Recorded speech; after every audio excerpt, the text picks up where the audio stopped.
자, 다시 이어서 가도록 하겠습니다. 지금 우리 id라는 컬럼에다가 낱널이라고 하는 제약사항까지 걸어놓은 상태였고요. 이제 그 다음 문제를 봤을 때 id 값은 유니크 해야 된다 라고 해서 프라이머리 키라는 거를 추가를 해라 라고 힌트가 주어지고 있는데요. 자, 여기서 지금 결국에는 또 id라는 컬럼을 바꿔야 되죠. id라는 컬럼이 수정사항이 생기는 거예요. 여기서 말하는 이 프라이머리 키라고 하는 얘도 결국에는 제약사항의 일환입니다. 근데 얘는 조금 특별해요. 일반적인 제약사항보다 조금 더 특별하고 강한 의미를 가지고 있어요. 그래서 완벽하게 똑같은 얘네들을 다루는 것처럼 똑같이 다루지는 않겠지만 어쨌든 비슷한 느낌으로 생각을 해주시면 되고요. 이 프라이머리 키가 제가 저번부터 계속 간간히 얘기해왔던 PK라고 하는 녀석이에요. 자, 이 PK는 이제 딱 역할은 이런 겁니다. PK라고 하는 이 녀석의 역할은 고유 식별값이에요. 이게 가장 메인이 되는 역할입니다. 누구의?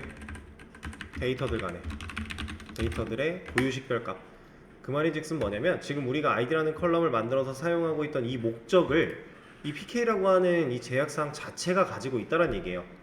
그래서 이 고유 식별값으로서 우리가 활용할 수 있는 게 가장 첫 번째, 그리고 두 번째가 테이블들 간의 관계 형성에서 아주 중요한 역할을 합니다. 얘는 이제 PK, 주키, 고유키 등등 부르는 말이 좀 많은데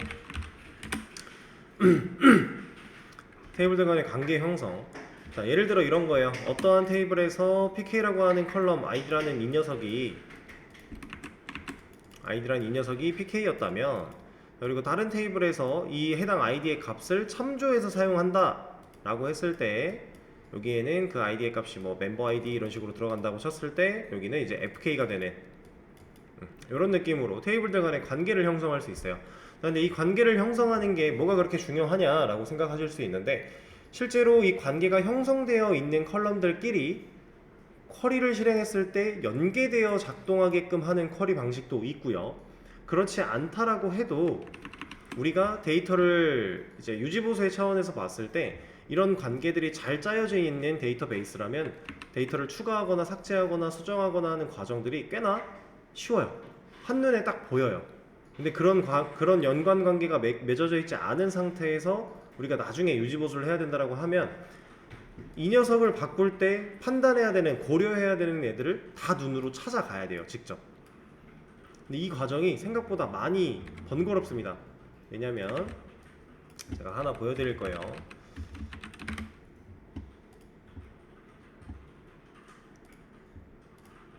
그냥 아무거나 하나 띄워서 보여드릴 건데, 자, 요게 지금 화면에 보고 계시는 이 내용이 이제 ERD에 대한 내용이에요. 제가 ERD도 한번 말씀을 드린 적이 있었던 것 같은데, 그죠? 이 ERD에 보면 PK가 존재를 하고 있고요. FK는 따로 명시가 되어 있지는 않네요. 근데 요게 FK라고 보시면 될 것 같습니다. 관계가 뭐 명확하게 딱 명시가 되어 있지는 않지만 이런 녀석들, 여기 중간중간에 좀 진한 글자로 되어 있는 이런 얘네들이 지금 다 FK예요. 왜냐면 제가 뭐 보고 알았냐면 이 선입니다. 이 연결되어 있는 선 같은 거 보고 안 거예요. 이거 같은 경우도 여기 선, 이런 거. 이 ERD를 그릴 때 우리가 테이블들 간의 관계를 이렇게 다이어그램 형식으로 그려주는 걸 ERD라고 하는 건데, 이때 이제 PK와 FK의 관계들 이런 것들도 저 선 가지고 표시를 다 하게 됩니다.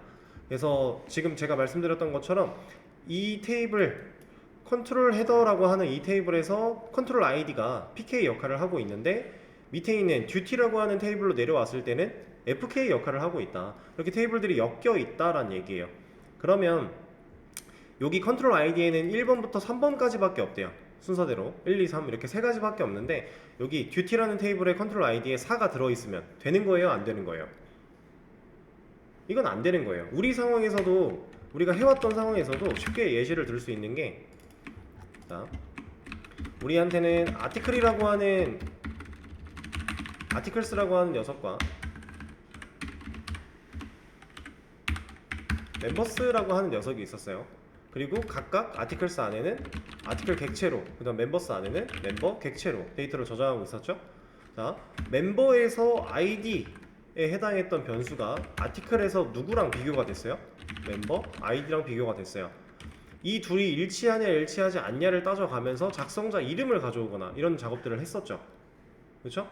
지금 멤버 테이블에 있는 아이디가 PK이고요. 아티클 테이블에 있는 멤버 아이디가 FK가 되는 겁니다. 그래서 이렇게 테이블들의 관계가 엮여 있는 거예요. 근데 이 구조를 우리가 실제로 PK, FK를 사용해서 직접 걸어놓지 않아도 데이터를 다루는 데 문제가 없지만, 이걸 걸어놓고 제대로 관계를 형성시켜 놓고 작업을 해야 나중에 이런 ERD를 그릴 때도 편하고, 그려낸 걸 가지고 테이블을 분석해서 나중에 유지보수를 할 때도 편하고 이렇게 되는 겁니다.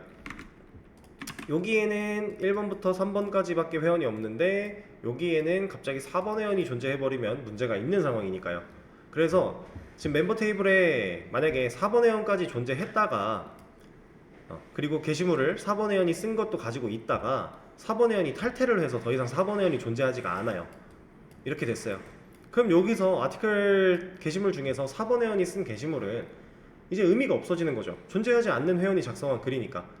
그래서 이런 글들을 같이 삭제시키는 그런 쿼리도 존재하고, 만약에 얘를 남겨놓을 것이면 남겨놓는데 상태를 변환시켜서 얘를 리스트에 정상적으로 안 나타나게 한다거나, 아니면 그냥 보여준다거나, 방법은 여러 가지가 있습니다. 그래서 그런 식으로 우리가 관계가 좀 중요하다라고 하는 거고요. 그래서 PK의 역할은 되게 중요하다. 그리고 또 있습니다.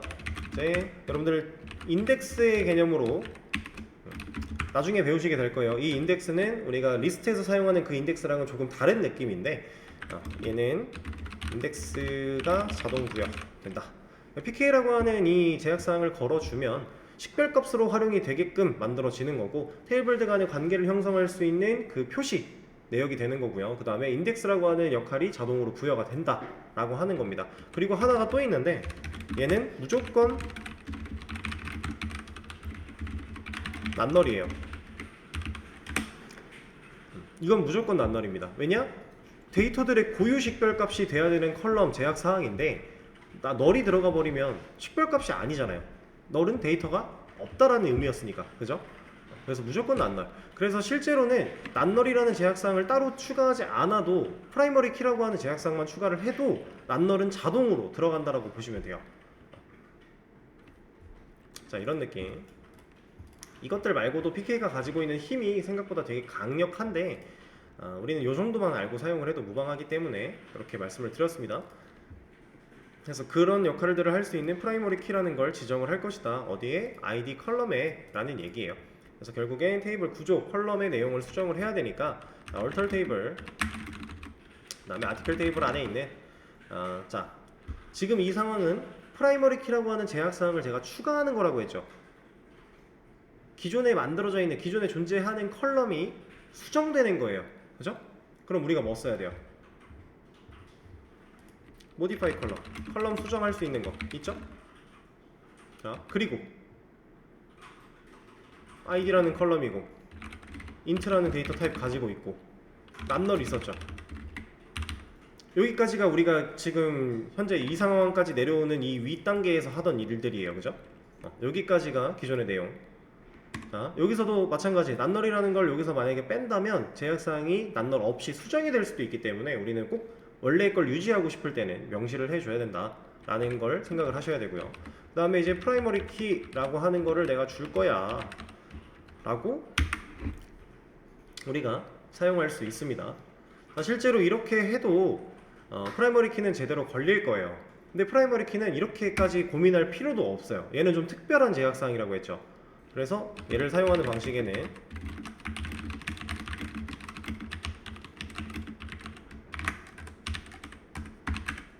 이런 방식도 있습니다. 아티클 테이블 안에 나는 구조를 바꿀 건데 뭐 할 거냐면 프라이머리 키 자체를 추가할 거야. 어디에? ID 컬럼에 라고 하는 의미로서도 우리가 사용이 가능합니다. 그래서 둘 다 되는 거예요. 저는 위에 걸로 에러군요?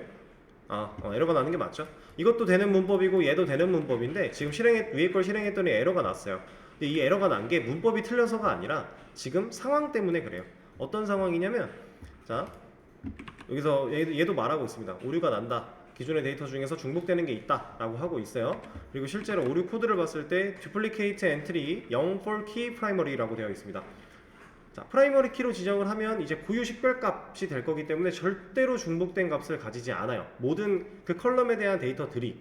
근데 지금 현재 우리 상황에서는 애초에 0이라고 하는 데이터가 둘 다 들어가 있고 0끼리 중복이 되고 있죠.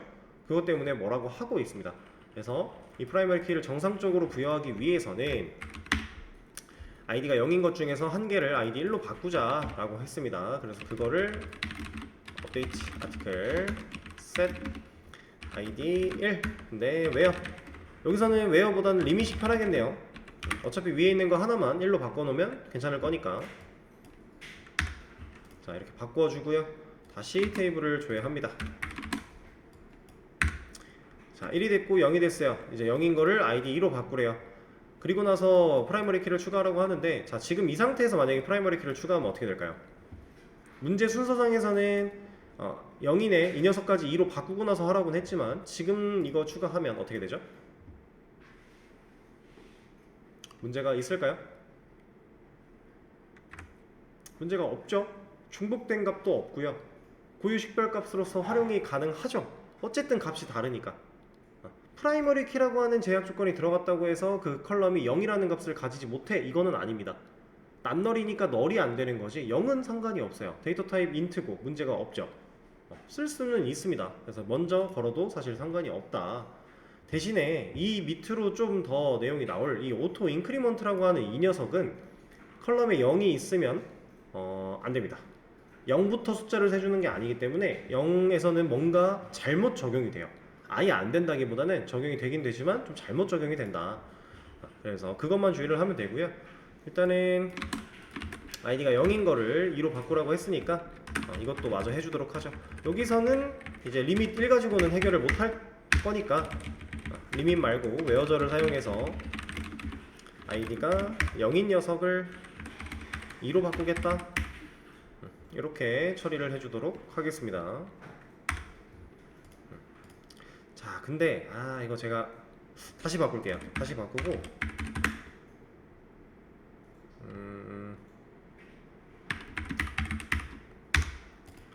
자, 이걸 먼저 말씀을 드리겠습니다. 자, 지금 잘 보시면은 저는 분명히 아까 00일 때 위에 있는 녀석을 리밋 1이라고 하는 걸 사용해서 위에 있는 녀석을 1로 바꿨어요. 그죠? 실제로 먼저 쓰여져 있던 글이 위에 있었고요. 다음에 쓰여진 글이 밑에 있었는데, 그리고 저는 위에 있는 녀석을 바꿨어요. 1로. 그리고 지금 1이 먼저 쓰여졌던 글이 제대로 바뀐 건 맞죠? 근데 제가 지금 셀렉트를 했을 때 이 테이블을 조회한다라고 이 결과를 봤을 때 누가 위에가 있어요? 0이 위에가 있고 늦게 쓴 애가 위로 가 있죠. 자, 이것도 PK 역할 중에 하나입니다.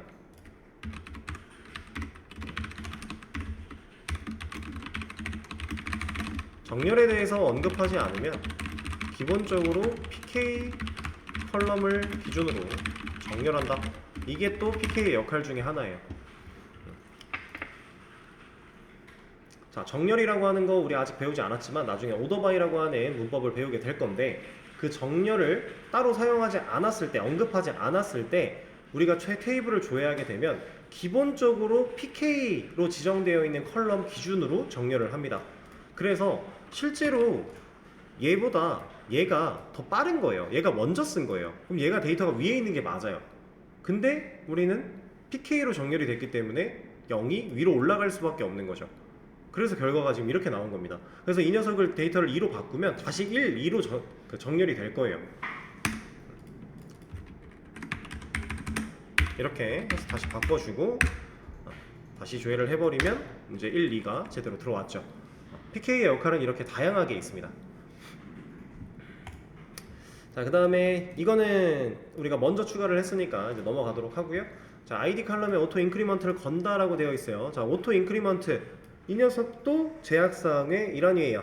그러니까 완벽하게 제약사항이다라고 하긴 뭐하지만 얘는 이제 좀 옵션 같은 느낌입니다. 옵션. 제약사항이라고 하긴 좀 애매하지만 제약사항의 옵션 정도로 생각을 할 수 있어요. 그리고 이 오토 인크리먼트를 걸려면, 이걸 하려면 이게 적용되고자 하는 컬럼은 무조건 키여야 한다라고 되어 있습니다. 그렇다는 얘기는 아무 컬럼에나 걸 수 있는 옵션이 아니다. 그러니까 PK라고 하는 제약사항이 걸린 애한테만 옵션으로 넣을 수도 있고 안 넣을 수도 있고 이렇게 선택할 수 있는 사항이다 라고 생각을 하시면 되겠습니다. 자, 결국엔 또 컬럼 수정이죠. 컬럼한테 뭔가를 추가하는 내용이에요. 자, 그렇다는 얘기는 우리가 얼터 테이블로 시작을 해야 된다는 얘기고요.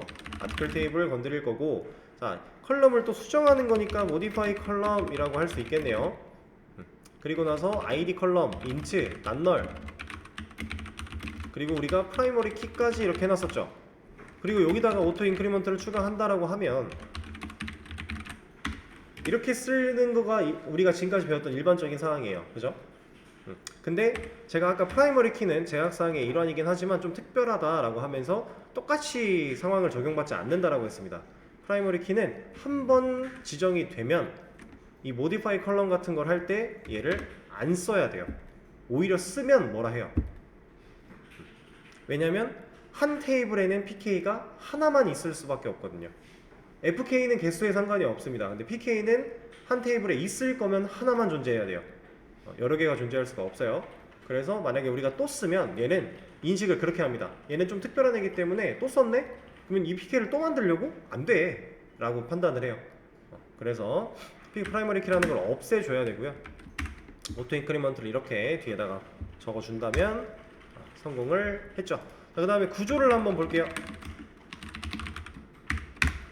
자, 실행을 시켜 보시면은, 자, 이제 이쪽에 아까 널 노인 것까지는 확인을 했고요. 이 뒤에 있는 부분들 변화가 없었는데 이제는 생겼죠. 자, 키 부분에 PRI라고 들어와 있고요. 그 다음에 엑스트라라고 하는 부분에 오토 인크리먼트라고 들어와 있습니다. 자, 키에 들어있는 PRI, 이게 프라이머리 키라고 하는 그 표현이다, 표시가 되었다 라고 생각을 하시면 되고요. 그리고 엑스트라 부분에 방금 추가한 오토 인크리먼트라는 녀석이 들어갔어요. 자, 근데 얘는 그래서 뭐 하는 애일까요? 우리가 그걸 알아야겠죠? 오토 인크리먼트라고 하는 이 녀석은 어떤 역할이냐? 얘는 간단합니다. 자, 1부터 숫자를 자동으로 넘버링 해준다. 여기서 말하는 넘버링이라는 건 1씩 자동으로 올라가면서 증가하면서 값을 부여한다라는 느낌입니다. 제가 아까 개발자가 직접 1번이냐 2번이냐 이런 거 고민하지 않기로 했어요. 그래서 우리가 베이직 아티클 매니저 했을 때 라스트 아티클 아이디 같은 변수 하나 만들어 놓고 그 글이 하나 쓰여질 때마다 자동으로 이 녀석의 값이 플러스 플러스 되게끔 코드를 짰었죠. 그런 역할을 해준다라고 보시면 돼요. 그럼 이제 우린 더 이상 인설트를 할 때 혹은 그냥 인설트를 할 때 더 이상 이 번호에 대해서 값을 직접 넣어줄 필요가 없어요. 알아서 넘버링을 해서 넣어줄 거니까. 그런 편의성을 가지고 있는, 그래서 옵션인 겁니다. 만약에 제가 PK로 사용할 고유 식별값을 숫자로 하지 않을 거예요. 인트로 안 할 거예요. 만약에 그러면 이건 의미가 없어요. 얘는 숫자만 넘버링을 해주기 때문에 의미가 없습니다. 그래서 선택인 거예요. 필수로는 필수가 아니라 선택. 근데 실제로 우리가 지금 사용하고 있는 이 MySQL 같은 경우는 저 오토 인크리먼트라고 하는 이 녀석 이런 기능이 있기 때문에 얘 때문에 PK를 숫자로 하는 경우가 많고요. 이제 뭐 다른 데이터베이스 DBMS를 사용한다라고 해도 사실 숫자로 하는 경우도 많이 있지만 뭐 아닌 경우도 물론 있어요. 예를 들어 이런 겁니다. 숫자를 쓰긴 쓰는데 그냥 숫자만 쓰는 게 아니라 앞에 넘버링이 붙어요. 이렇게 이런 식으로 하기도 해요. PK 값을 결국에는 식별값 역할을 해줘야 되는 거다 보니까 상황에 따라서 맞게끔 가는 거예요. 무조건 숫자로 다 할 수 있다? 이건 또 아니거든요. 그래서 좀 더 의미를 담아야 되면 이런 식으로 표현을 하기도 합니다. 근데 대부분은 숫자로 진행을 하고, 오라클 같은 경우는 이제 오토 인크리먼트가 없습니다. 이제 MySQL과 오라클 제가 두 가지를 계속 비교를 해드리는 이유가 가장 대중적이라서 그래요. 그럼 오라클에서 뭐가 있냐? 이제 시퀀스라고 하는 개념이 있어요. 그래서 이 시퀀스를 사용해서 넥스트 next bell 이런 게 있고요. 그다음에 뭐 current bell 이런 게 있습니다. 그래서 이런 함수들을 사용해서 오라클은 자동 넘버링을 하는 방식이 있고 MySQL은 오토 인크리먼트가 해주고 이렇게 DB마다 조금의 차이가 존재한다라는 거. 그래서 오토 인크리먼트는 제가 선택 옵션이라고 했기 때문에 엑스트라 여분 옵션 쪽에 들어가 있는 상태입니다. 그리고 우리가 아직 디폴트만 제대로 공부를 하지 않은 상태고요. 이것도 아까 제가 말씀드린 것처럼 우리가 값을 따로 지정하지 않았을 때 알아서 여기에 설정되어 있는 기본값대로 값을 세팅해주는 그런 역할이에요. 얘는 그 역할이고 더도 말고 덜도 말고 딱 거기까지입니다. 없어요. 자, 그럼 구조 봤을 때 이제 난널과 프라이머리 키, 오토 인크리먼트 다 들어가 있는 거 확인해 주신 다음에 나머지 칼럼 모두에도 난널을 적용해 달라라고 하고 있네요. 자, 게시물이라고 하면 당연히 고유 식별가 필요하고 날짜 필요합니다. 제목과 내용도 필요하겠죠. 데이터가 없는 경우가 존재하면 안 돼요. 그래서 다 난널, 널이 들어가면 안 된다라고 제약사항을 추가해 줄게요. 자, 그럼 이 제약사항 컬럼 수정하는 거니까 결국엔 테이블 구조 수정, alter 테이블이 되겠고 아티클 테이블 안에 있는 컬럼 중에서 내가 이제 수정을 할 거야. modify 컬럼 해주고요. 그 다음에 reg date 이 컬럼은 date time 이 타입인데 난널이라고 하는 제약사항 줄 거야. 그리고 reg date 말고 타이틀 이 녀석도 가차 타입인데 난널 줄 거야. 그 다음에 body라고 하는 이 녀석도 텍스트 타입인데 난널 줄 거야. 이렇게. 자, 세미콜론을 마침표를 잘 찍어놨기 때문에 각각의 쿼리로 인정을 받을 거고 제가 이렇게 블럭 씌워서 실행을 시켜버리면은 이 세 개의 쿼리가 한 번에 실행이 잘 되겠죠. 그래서 총 3 석세스 확인할 수 있습니다. 구조도 한번 볼까요? 다 널이 안 돼라고 바뀌어 있습니다. 이렇게. 자, 그 다음에 id 칼럼에 unsigned라고 하는 속성을 추가하세요 라고 되어 있는데 자, 여기서 말하고 있는 이 unsigned 얘도 제약사항입니다. 근데 얘도 좀 특별한 제약사항이에요. 그냥 아무 컬럼에나 다 걸 수 있는 제약사항이 아니라 unsigned 이 녀석 얘가 이제 뜻 자체는 음수 불가를 의미해요. 음수 불가 그 말인즉슨 뭐냐, 정수형 데이터 타입 인트에서 우리는 원래 마이너스 21억부터 플러스 21억 정도가 되는 대략 이 정도 사이의 숫자를 커버할 수 있는 애였는데 음수가 안 돼라고 하니까 얘는 이제 플러스 42억을 감당할 수 있는 숫자가 되는 겁니다. 음수 부분을 양수 쪽으로 땡겨 준 거예요. 그래서 실제로 데이터 범위가 22억에 해당하는 데이터였다면 인트로 그냥 인트로는 저장을 못해요. 근데 unsigned가 걸려있는 인트한테는 가능해요. 그래서 사용할 수 있는 음수 불가에 대한 내용인데 자, 이 녀석은 데이터 타입과 세트로 엮여야 되는 데이터 타입의 선택 옵션이라서 제약사항을 추가할 때 순서가 중요하다 라고 미리 말씀을 드릴게요. unsigned는 음수가 안 되는 거니까 바차라고 하는 타입에는 이런 제약사항을 못 건다는 얘기예요. 텍스트도 마찬가지, 뭐 데이트 타임도 마찬가지. 오로지 숫자형 그 중에서도 이제 우리가 정수 다룰 때 혹은 뭐 실수 쪽도 가능하긴 하겠지만 거기 쓸 일이 없으니까 논외로 치고요. 정수 다룰 때 사용할 수 있는 옵션이다. 그래서 얘를 추가하기 위해서 결국은 구조 변경인 건 동일해요. 그래서 alter 테이블을 쓸 겁니다. 컬럼의 내용을 추가하는 거니까. 자, 근데 아티클 테이블에 있는 id라는 컬럼한테 modify 컬럼 내용을 수정할 거야 라고 걸어요. 그리고 나서 우리가 컬럼명, 데이터 타입, 그 다음에 이런 거 나오죠. 이렇게 나왔죠. 우리가 그 전에 이런 식으로 했던 거잖아요, 그죠?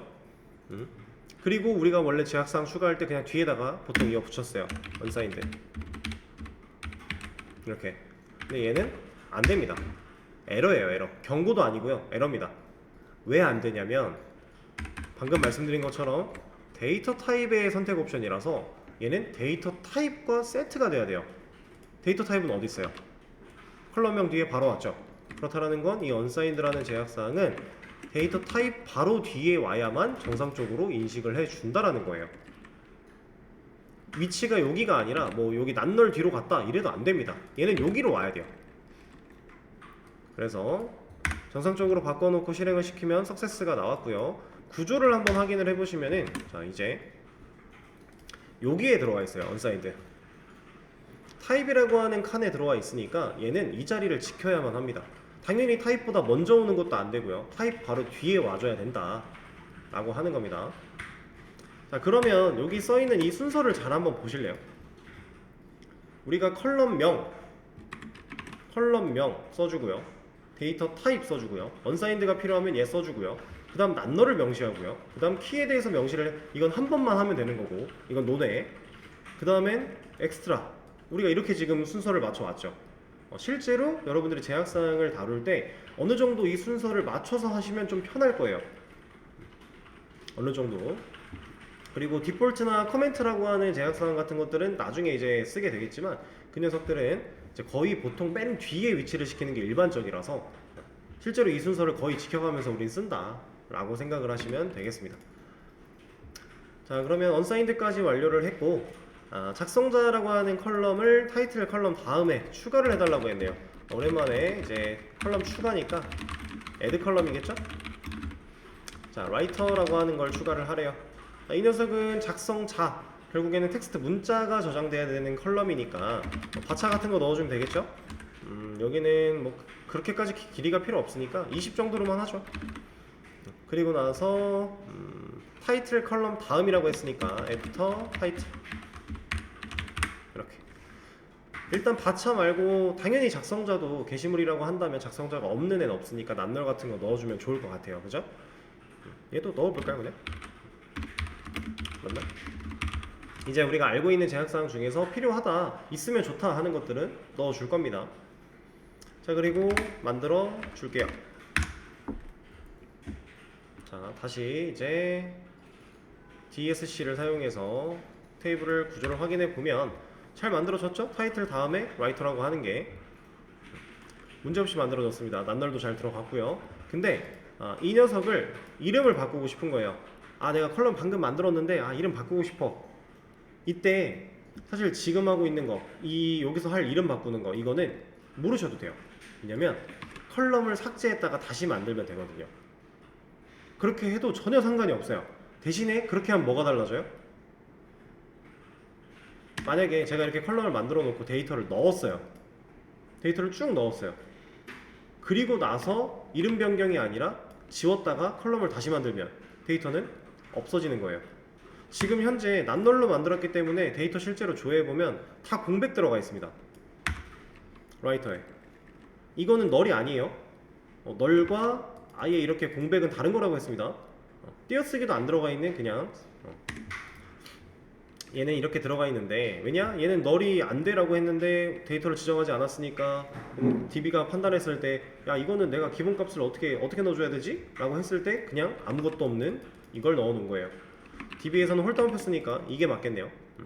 이렇게. 그래서 여러분들 상황에 맞게끔 이름을 변경할지 아니면 지웠다 다시 만들지 이런 것들 편하게 생각해 주시면 되는데, 이것도 한번 해보는 거죠. 여기는 이제 다 써 있습니다. 이렇게. 자, 얼툴 테이블. 결국에는 컬럼 이름 바꾸는 거, 테이블 구조 변경이니까 얼툴 테이블로 시작을 했고, 자 여기서는 처음 보는 녀석이 나왔네요. 이름을 바꾸니까 뭔가 모디파이 컬럼이 수정되는 거니까 모디파이 컬럼 나올 거다라고 예상을 하셨을 수도 있는데 체인지가 나왔어요. 체인지. 이름 바꿀 때에는 체인지를 사용을 한다. 그래서 여기에 올드 네임 부분이 원래 있던 네임, 뉴 네임 부분이 바꾸고자 하는 네임, 그리고 타입과 조건은 역시 여기도 그대로 가져가야 돼요. 그래서 바차 20 그리고 난널이었죠.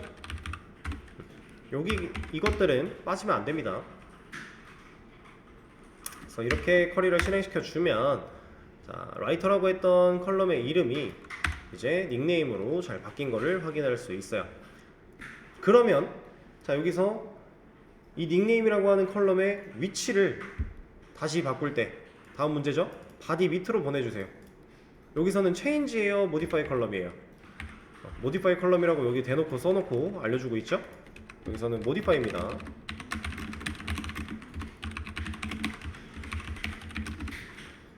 우리가 닉네임이라고 하는 컬럼을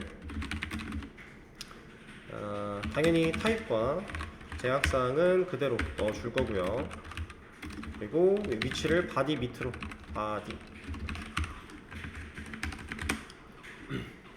제가 만약에 여기서 애프터 바디를 작성하지 않으면, 이렇게만 코드를 작성한다라고 하면 여기 있는 닉네임이 일로 가요? 얘는 뭘까요? 이렇게 무조건 컬럼의 뒤에 가서 붙는 경우는 없던 컬럼이 생겨날 때예요. 근데 얘는 있는 컬럼이 수정되는 거기 때문에 이 상황에서는 마지막으로 보내고 싶어도 이 내용을 써야만 합니다. 이거를 안 써주면 안 가요. 그냥 여기서 이것들만 바뀌고 끝납니다. 이렇게 애프터를 사용해서 다시 해주고요. 그 다음에 여기서 이제 하나 하죠.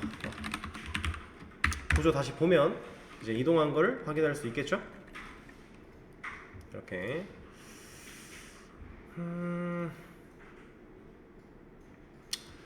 예, 여기 이제 컬럼도 추가하고 삭제하고 뭐 추가하고 이렇게 뭐 하는 거는 또 쉬는 시간 한번 가졌다가 다음 시간에 이어서 하겠습니다.